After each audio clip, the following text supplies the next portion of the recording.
Star plus के लोकप्रिय show झनक में झनक की कहानी इस मोड़ पर आ पहुंची थी जहां भावनाओं का सैलाब हर दिशा से उमड़ पड़ा था। गंगा की बातें झनक के आत्मसम्मान को बार बार ठेस पहुंचा रही थी। आखिरकार झनक ने चुप्पी तोड़ी और गुस्से से बोल पड़ी कि उसने नहीं बल्कि गंगा ने इस पवित्र स्थान को अपवित्र किया है। शहरी बाबू के प्यार में उलझकर जो निर्णय गंगा ने लिए थे वही आज उन्हें इस स्थिति में ले आए थे। झनक ने साफ कह दिया कि उसने हमेशा गंगा की मदद की, लेकिन बदले में केवल अपमान ही मिला। उसकी बातों से गंगा हिल गई और भावुक होकर रोने लगी। पराशर ने बीच में हस्तक्षेप किया और गंगा से कहा कि अगर वह चाहे तो जा सकती है, लेकिन नूतन इस घर को नहीं छोड़ेगी। उसने साफ कर दिया कि अगर गंगा ने अब दोबारा नूतन की बेइज्जती की तो पूरा गांव उससे रिश्ता तोड़ लेगा और आज के बाद वह इस घर में नहीं रहेगी। उसकी बात सुनकर गंगा हतप्रभ रह जाती है और चिल्लाकर कहती है कि एक बाहरी लड़की के कारण उसे घर से निकाल दिया जा रहा है।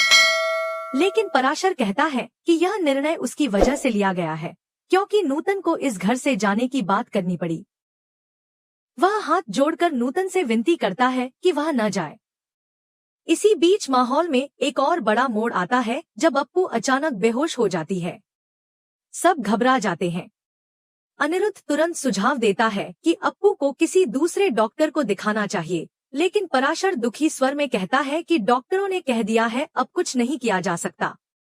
तभी मून अप्पू के पास जाती है और उसे जगाने की कोशिश करती है। मून की आवाज सुनकर अप्पू की आंखें खुल जाती हैं और वह सबसे पहले मून से झनक के बारे में पूछती है। वह बार बार कहती है कि उसे झनक से मिलना है। वह अनिरुद्ध से भी पूछती है कि वह झनक को क्यों नहीं लाया। उसकी जिद ने सभी को एक नई चिंता में डाल दिया। उधर दूसरी ओर एक नई चाल भाग्य ने चली। आदित्य कपूर के जीवन में एक नया मोड़ आया जब पंडित जी ने उसे झनक से विवाह करने की सलाह दी। उन्होंने कहा कि अगर आदित्य झनक को अपने जीवन में ले आता है तो उसकी किस्मत चमक उठेगी और उसका व्यापार कई गुना तेजी से बढ़ेगा। यह सुनकर मुद्रा भी आदित्य को प्रोत्साहित करती है। आदित्य पहले से ही झनक के प्रति भावुक था। अब जब भाग्य भी उसका साथ देने को तैयार था तो उसने पल भर भी इंतजार नहीं किया और झनक की तलाश में निकल पड़ा। उसके साथ पंडित जी भी थे, लेकिन उसे यह नहीं पता था कि इन 7 सालों में बहुत कुछ बदल चुका है। उसकी सोच में अब भी वही पुरानी बातें थी कि झनक कहीं चली गई है और अनिरुद्ध आज भी अर्शी के साथ है। तलाश की शुरुआत आदित्य ने बॉस हाउस से की, लेकिन वहां उसे खाली हाथ लौटना पड़ा। वहां न झनक थी, न अर्शी और न ही अनिरुद्ध।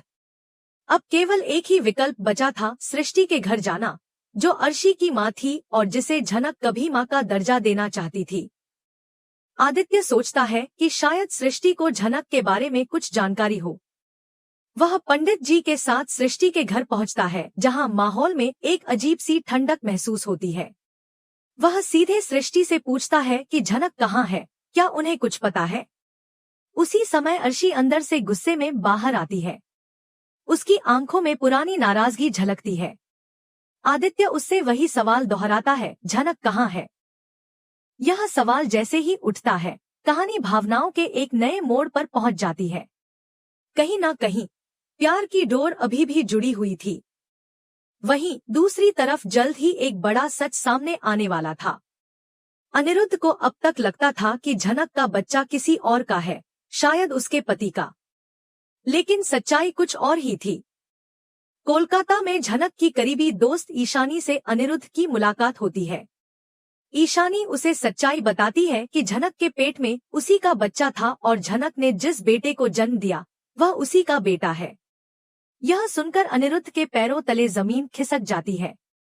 उसकी आंखों में आंसू छलक आते हैं और झनक की यादें उसे घेर लेती हैं। अब कहानी वहां पहुंचती है जहां सच्चाई का सामना होना बाकी है।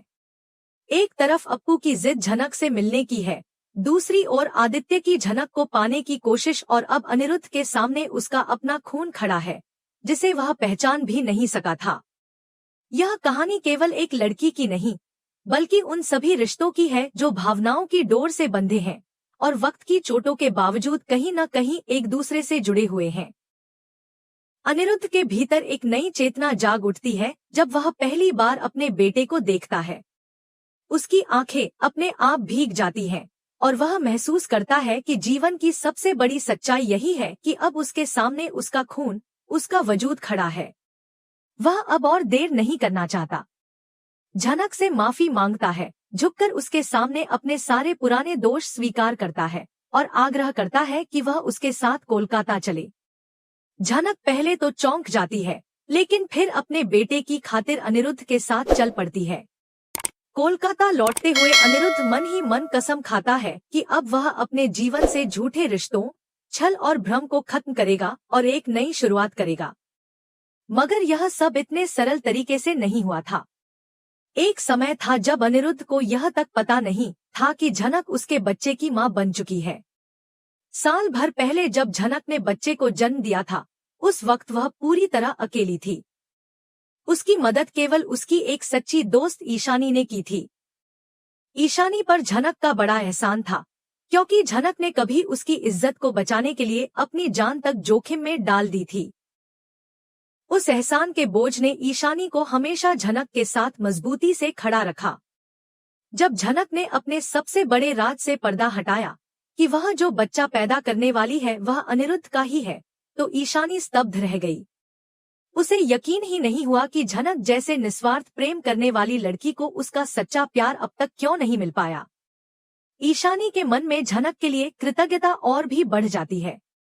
अब वह ठान लेती है कि वह झनक को अकेले नहीं रहने देगी। एक दिन वह अनुज का पता लगाती है, जो झनक से दूर कोलकाता में आराम की जिंदगी जी रहा होता है। ईशानी उसे कॉल करती है और कहती है, तुम यहाँ आराम से चैन की जिंदगी बिता रहे हो, लेकिन झनक वहाँ गांव में तुम्हारे बेटे को अकेले पाल रही है। हालात ऐसे हैं कि उसे मजबूरी में अपने बेटे को किसी और का नाम देना पड़ा। यह सुनकर अनिरुद्ध के पैरों तले जमीन खिसक जाती है। वह अवाक रह जाता है, समझ नहीं आता कि उस अनजान लड़की की बातों पर भरोसा करे या नहीं। मगर दिल की आवाज और उस अनकहे दर्द ने उसे चैन से बैठने नहीं दिया। उसी वक्त वह गांव लौटने का फैसला करता है, सच्चाई जानने के लिए। जब वह गांव पहुंचता है तो उसे सब कुछ सच ही नजर आता है। झनक के व्यवहार, उसकी आंखों का दर्द और वह बच्चा, सब कुछ जैसे बिना बोले ही सब कह जाते हैं। लेकिन कहानी यहाँ भी ठहरती नहीं। असल में प्रोमो में यह साफ दिखाया गया कि झनक को अब यह पता चल चुका है कि वह प्रेग्नेंट है। यानी उस रात अनिरुद्ध के साथ जो कुछ हुआ था, उसके परिणामस्वरूप झनक गर्भवती हो गई थी। इसका खुलासा कंका करती है, और यही बात जब पराशर के सामने आती है तो वह तुरंत अनिरुद्ध को कॉल करने की कोशिश करता है। मगर झनक आकर उसका हाथ रोक देती है। वह कहती है, जब मैं यह लड़ाई अकेले लड़ रही हूँ तो इस बच्चे की जिम्मेदारी भी अकेले उठाऊंगी। मुझे किसी की मदद नहीं चाहिए, और खासकर अनिरुद्ध की तो बिल्कुल भी नहीं। झनक की यह बात कई लोगों को समझ नहीं आती। अगर उसे अनिरुद्ध को कुछ नहीं बताना था तो उसे रोकने की क्या जरूरत थी? क्यों वह खुद को हर वक्त बेचारी साबित करने की कोशिश करती है? जब उसकी शादी अनिरुद्ध से हुई थी तब भी वह उसे नजदीक नहीं आने देती थी, नहीं उसका प्यार स्वीकार करती थी। वह बार बार कहती थी कि उसे किसी लाड प्यार की जरूरत नहीं, वह अकेले ही काफी है। लेकिन अब जब अनिरुद्ध की शादी अर्शी से हो चुकी है तब भी झनक वही रुख अपनाती है कि वह अकेली है, दुनिया में उसका कोई नहीं है। दूसरी ओर अनिरुद्ध हर बार कहता रहा कि वह केवल झनक से ही प्यार करता है, उसी के साथ रहना चाहता है। लेकिन झनक कभी उसे यह अधिकार नहीं देती। वह अर्शी से अनिरुद्ध की शादी करवाकर खुद को एक बार फिर त्याग की मूर्ति साबित करना चाहती है। जैसे वह यह दिखाना चाहती हो कि उसके जीवन में केवल दुख है, उसे कोई अपनाने वाला नहीं। मगर सच्चाई यह है कि उसके अंदर एक गहरा डर है, कहीं फिर से उसका दिल न टूट जाए। शायद इसी डर ने उसे अनिरुद्ध से दूर किया, लेकिन अब हालात बदल चुके हैं। अब अनिरुद्ध झनक से एक बार फिर पूछता है कि क्या वह सच में उसे और उसके बेटे को स्वीकार नहीं करेगी? क्या वह अब भी उस दर्द से बंधी रहेगी जो अतीत में था? क्या झनक अपने डर और गलतफहमियों से ऊपर उठकर एक नई जिंदगी को गले लगाएगी? यह सब उस सच्चाई पर निर्भर करता है जिसे अब अनिरुद्ध ने अपनी आंखों से देखा है। झनक अब भी इनकार करती है, लेकिन उसकी आंखों में जो आंसू हैं, वे बता देते हैं कि वह अंदर से टूटी हुई है। यह भावनाओं और आत्मसंघर्ष से भरी कहानी अब उस मोड़ पर पहुंच चुकी है जहां या तो पुराने घाव भरेंगे या फिर नए जख्म बनेंगे। लेकिन एक बात तो साफ है, यह सिर्फ एक प्रेम कहानी नहीं, बल्कि एक ऐसी जद्दोजहद है जिसमें आत्मसम्मान, त्याग और सच्चे रिश्तों की परीक्षा होती है।